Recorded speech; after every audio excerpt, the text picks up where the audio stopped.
तो उसका मूल गुण है कि उसमें आवेश होगा। अब कोई पिंड है तो वो परमाणु से मिलकर बना होता है, एटम से। और एटम में क्या होते हैं? 3 पार्ट होते हैं। एक ये होता है एटम का न्यूक्लियस, नाभिक। नाभिक में 2 चीज होती है। क्या होते हैं? हर यानी प्रत्येक जो पदार्थ होता है वो पदार्थ परमाणुओं से मिलकर बना होता है, एटम से मिलकर बना है। और उस एटम के भी 3 पार्ट होते हैं, प्रोटॉन, न्यूट्रॉन और इलेक्ट्रॉन। ये अपने केमिस्ट्री टीचर से पढ़ा होगा केमिस्ट्री में। ये नाभिक में 2 चीजें होती हैं। प्रोटॉन पे आवेश होता है धनात्मक। कैसा आवेश होता है? धनात्मक। और न्यूट्रॉन न्यूट्रल होता है, उदासीन होता है। और ये क्या होता है? ऋण आवेश होता है।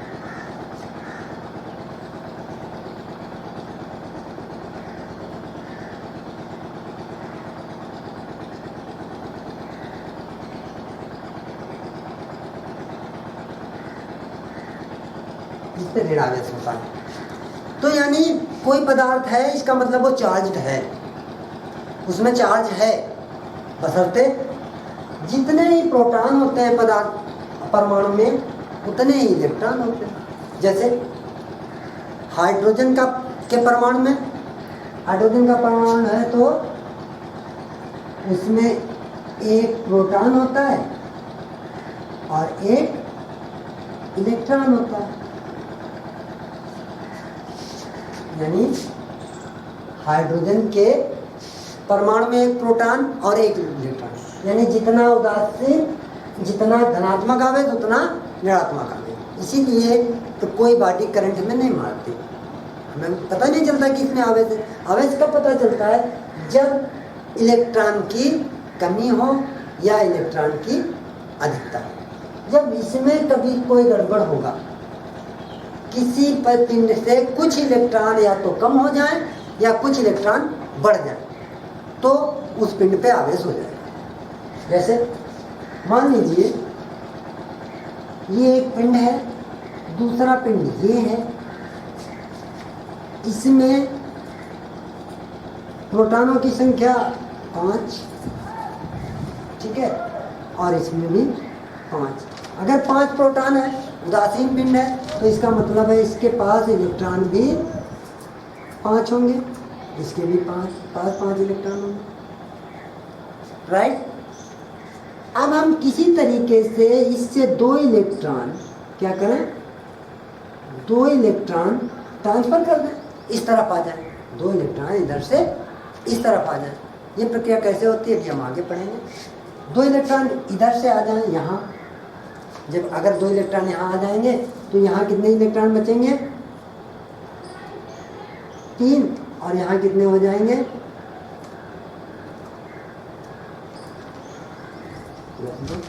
यानी +2 हो जाएंगे।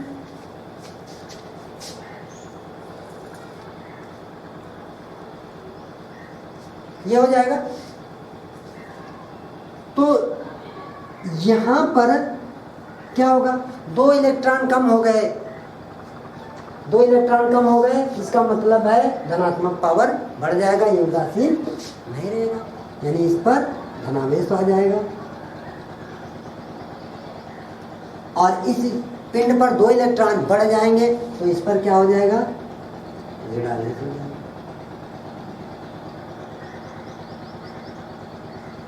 समझ में आया? बिल्कुल साधारण चीज है, बेसिक से चलेंगे तो इसको हम कह सकते हैं आवेश किसी पिंड का मौलिक गुण है कि किसी पिंड पर इलेक्ट्रॉनों की या तो कमी है या अधिकता।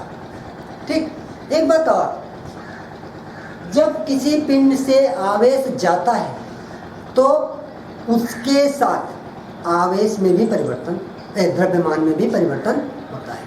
क्या होता है? अगर किसी पिंड पर आवेश है तो इसका मतलब उससे मूल द्रव्यमान में कुछ परिवर्तन हुआ है। जैसे देखो, इससे 2 इलेक्ट्रॉन निकले थे, 2 इलेक्ट्रॉन माइनस हुए, तो एक इलेक्ट्रॉन का द्रव्यमान भी होता है, कुछ इलेक्ट्रॉन का द्रव्यमान भी होता है। मास ऑफ इलेक्ट्रॉन क्या होता है? 9.1 इंटू 10⁻³ kg। थोड़ा छोटा ही सही, कम ही सही, क्वांटम साइज का ही सही, लेकिन कुछ ना कुछ मास जाता तो है। अगर ये मास उधर जाता है तो उधर मास बढ़ता भी होगा। तो इसका मतलब है कि आवेश के साथ मास ट्रेवल करता है। अगर मास इधर आवेश जाता है, आवेश होता है उस पर, या तो उसमें मास की कमी होती है या मास की अधिकता। अब आप ये बताएं कि मास की कमी कब होगी और अधिकता कब होगी? जब ऋणावेश होगा तो मास की अधिकता होगी, यानी द्रव्यमान बढ़ेगा, और जब धनावेश होगा तो द्रव्यमान कम होगा। क्यों? क्योंकि इलेक्ट्रॉन द्रव्यमान लेके जाते हैं, प्रोटॉन कहीं बढ़ते नहीं। प्रोटॉन का द्रव्यमान बहुत ज़्यादा होता है। मास ऑफ प्रोटॉन क्या होता है? 1.627 गुणे 10⁻⁻27, यानी लगभग 10,000 की गुना ज़्यादा। 10⁴ है लगभग। 3 तो साफ साफ दिख रहा है, 10⁴ टाइम कम से कम ज़्यादा। इतना आवेश यानी इतना द्रव्यमान उसका ज़्यादा होता है। ये प्रोटॉन कहीं नहीं लेके जाता। जो कुछ खेल करते हैं इलेक्ट्रॉन ही करते हैं।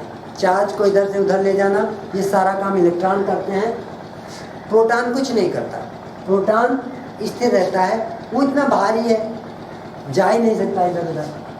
तो मास, ये द्रव्यमान इधर 2 इलेक्ट्रॉनों के साथ 2 इलेक्ट्रॉनों का द्रव्यमान भी इधर जा रहा है, तो इधर द्रव्यमान भी बढ़ेगा और इधर द्रव्यमान कम होगा। यानी धनात्मक आवेश होगा तो द्रव्यमान कम होगा, ऋणात्मक आवेश होगा तो द्रव्यमान बढ़ेगा। तो आवेश क्या है? किसी पिंड का मौलिक गुण है आवेश, और जिसमें इलेक्ट्रॉनों की कमी या अधिकता होती है। ठीक है। अब इसका प्रतीक क्या है? आवेश का प्रतीक, इससे हम इसका प्रतीक है, इसका प्रतीक हम क्यू से प्रदर्शित करते हैं, कैपिटल क्यू या स्मॉल क्यू। ठीक है। इसकी यूनिट क्या है? एसआई मात्रक।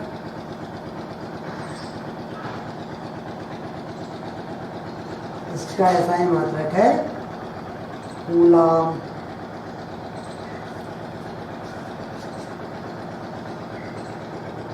और ये एक स्केलर क्वांटिटी है। क्या है? ये एक अदिश राशि है।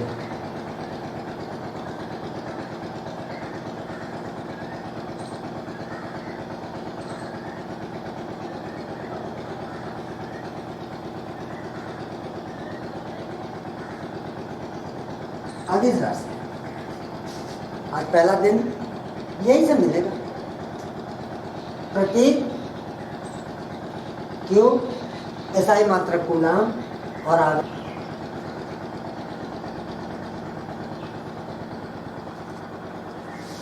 हम देखते हैं आवेश और द्रव्यमान में क्या अंतर है। आवेश और द्रव्यमान में अंतर, इसको मिटा दें, क्योंकि आवेश भी फंडामेंटल प्रॉपर्टी है और द्रव्यमान भी एक फंडामेंटल प्रॉपर्टी है। यानी पदार्थ का मौलिक गुण आवेश भी है और पदार्थ का मौलिक गुण द्रव्यमान भी है। और अब हम देखते हैं कि आवेश और द्रव्यमान में क्या अंतर है। आवेश और द्रव्यमान में अंतर, क्या अंतर है? आवेश और पहला आवेश दो प्रकार का होता है। कैसा? धनात्मक आवेश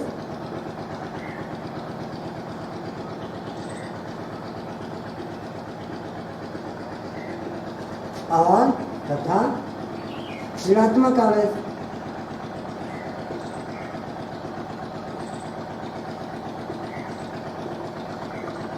परंतु द्रव्यमान हमेशा धनात्मक ही होता है।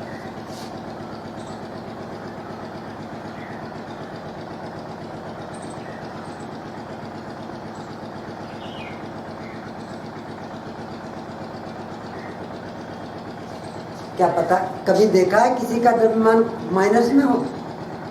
द्रव्यमान हमेशा धनात्मक होता है। दूसरी बात क्या है?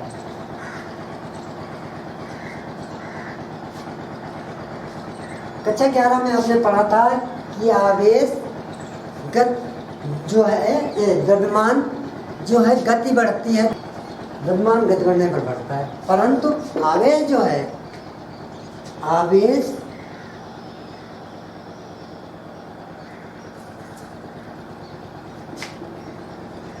गति का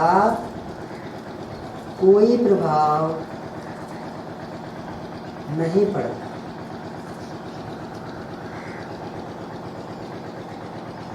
द्रव्यमान तो गति बढ़ने पर बढ़ता है, लेकिन आवेश पर इसका गति का कोई प्रभाव नहीं पड़ता। तो ये आवेश और द्रव्यमान में अंतर था। अब हम आगे बढ़ेंगे कि आवेशन होता कैसे है। आवेशन कैसे होता है?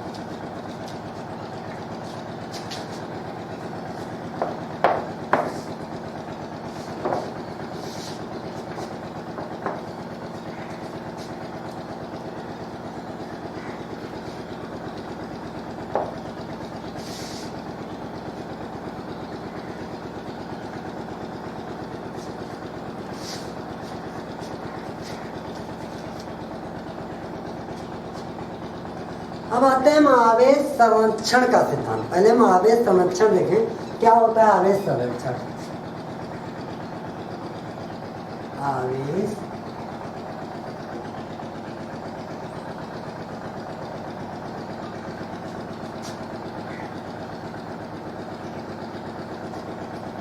आवेश कंजर्वेशन ऑफ एनर्जी आपने पढ़ा होगा, यानी ऊर्जा संरक्षण सिद्धांत। इसी प्रकार आवेश, यानी आवेश ना तो नष्ट किया जा सकता है ना तो उत्पन्न किया जा सकता है, सिर्फ आवेश को स्थानांतरित किया जा सकता है। देखिए कैसे। अगर कोई आवेश है, नंबर 1 में हम जाते हैं। अगर कोई आवेश है, किसी निकाय का कुल आवेश सदैव संरक्षित रहता है। जो भी आवेश है उसे ना तो नष्ट किया जा सकता है, न उत्पन्न किया जा सकता है, सिर्फ स्थानांतरित किया जाता है। अर्थात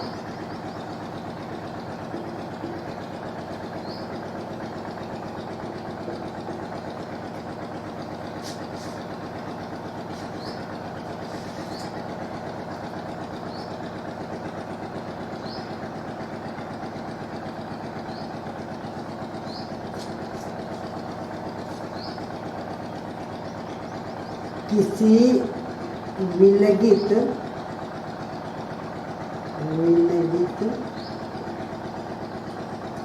निकाय, विलगित निकाय किसे कहते हैं? Isolated system.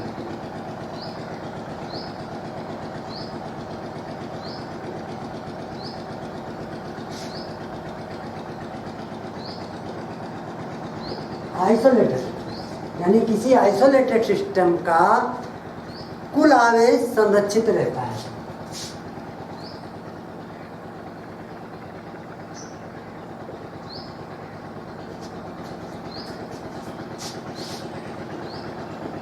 कुल आवेश संरक्षित रहता है।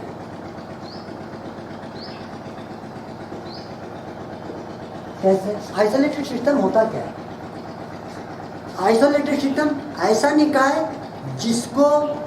जिसमें अंदर ना तो आवेश जा सके ना बाहर आ सके, यानी मिलकर निकाय जिसमें बाहरी दुनिया से संपर्क कट जाए, यानी कोई चीज ना तो अंदर जा सकती है ना बाहर आ सकती है, ऐसा होता है आइसोलेटेड सिस्टम। जैसे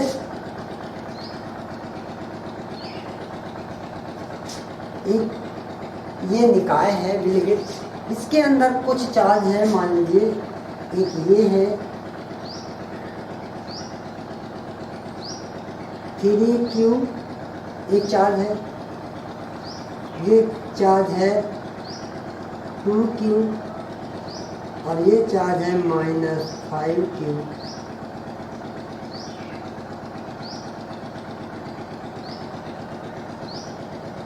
और ये चार्ज है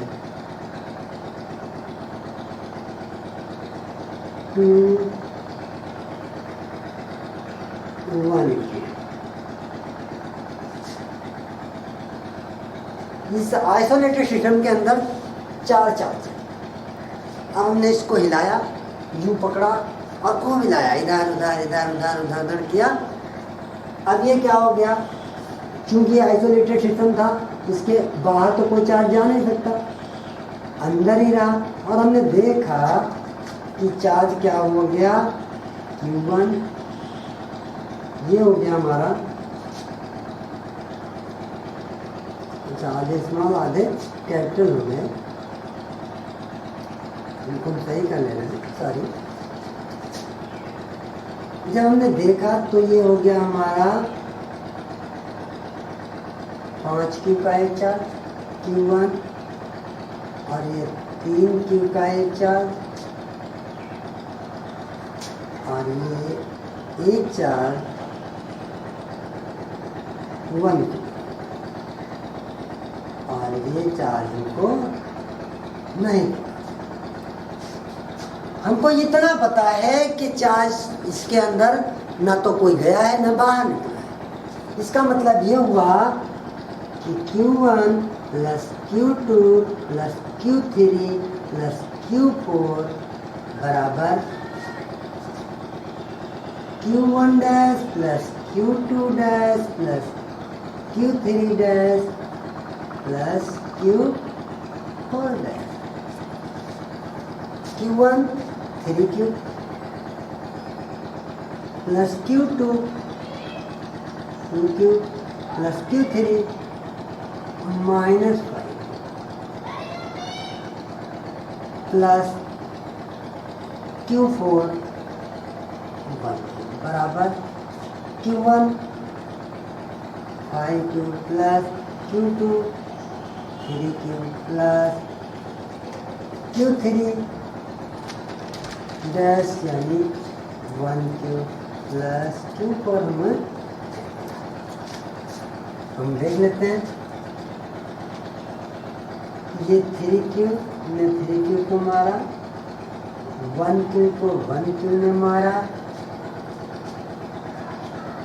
अब ये हो गया हमारा, इधर ले आते हैं तो ये 5 5 2Q -5Q -5Q बराबर Q डैश 1 डैश। ठीक है, तो Q डैश 4 बराबर कितना आ गया, 5 पर माइनस का 1।